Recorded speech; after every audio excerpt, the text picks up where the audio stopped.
आता आपल्याला वेळ मिळालाय, SRA आणि अदानी ग्रुपच्या समूहाच्या लोकांनी इकडे यावं, इकडे पब्लिक मीटिंग घ्यावी, लोकांना त्यांनी समजावून सांगावं की आम्ही असा प्रोजेक्ट बनवणार, तुम्हाला अशी घरं मिळणार, एवढी रेंट मिळणार. ते जर मान्य केले तर मी त्यांच्या सोबत उभं राहून इकडे लोकांची मदत करेन. सगळ्यांनी करार केला काही हरकत नाही. लोकांना तुम्ही मान्य करून घेतलं तर आमचा अजिबात विरोध नाही. या प्रकरणासंदर्भात आपण यापूर्वी मुख्यमंत्र्यांची माहिती दिली, ते मला तर घेऊन पोहोचून गेले इकडे गेले, पण तोपर्यंत आम्हाला माध्यमातून आणि मुंबई गिळण्याचा कुठला राक्षसी प्रयत्न आहे?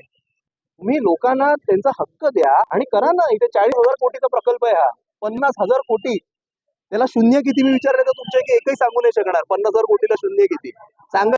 थोडे येतील तेव्हा तुम्हाला वाचवायला कोण उभं असेल याचा विचार या सगळ्या मराठी माणसांनी सुद्धा केला पाहिजे, जे आज इकडे येऊन मोठे आयकार्ड घालून जोर जबरदस्ती करते. आणि बुलडोजर कारवाई बघा कसं असतं. बुलडोजर कारवाई कुठे केली जाते की एखादं काही अनधिकृत स्ट्रक्चर असेल तर. मी परत एकदा सांगतो की जी सगळी स्ट्रक्चर आहेत ती अधिकृत आहे. हे सगळे लोक पात्र झालेले आहेत.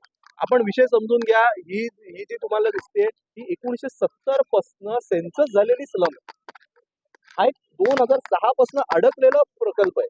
मी अजिबात असं म्हणत नाहीये की काल एखादा माणूस इकडे येऊन बसलाय त्याला पण घर द्या, अजिबात नाही.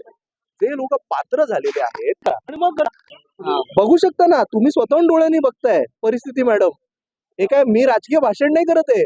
तुम्ही बघू शकताय पोलिसांच्या किती गाड्या लागल्या, JCB लागली आणि मॅडम माईकवर अनाऊन्स करतायत ब्लँक करारनामे घेऊन आलेत. SRA चे अधिकारी, अदानीवाल्यांनी केलं मी समजू शकतो. SRA चे अधिकारी काय अनाऊन्स करतायत? नाही, करार जबरदस्ती करूच देणार नाही. करार जबरदस्ती मी करूच देणार नाही. लोकांना पाहिजे असतील तर जरूर करार करावे. मॅडमने येऊन मला सांगितलं कोणीतरी स्वतःहून करार केलाय, नो प्रॉब्लेम, काही हरकत नाही.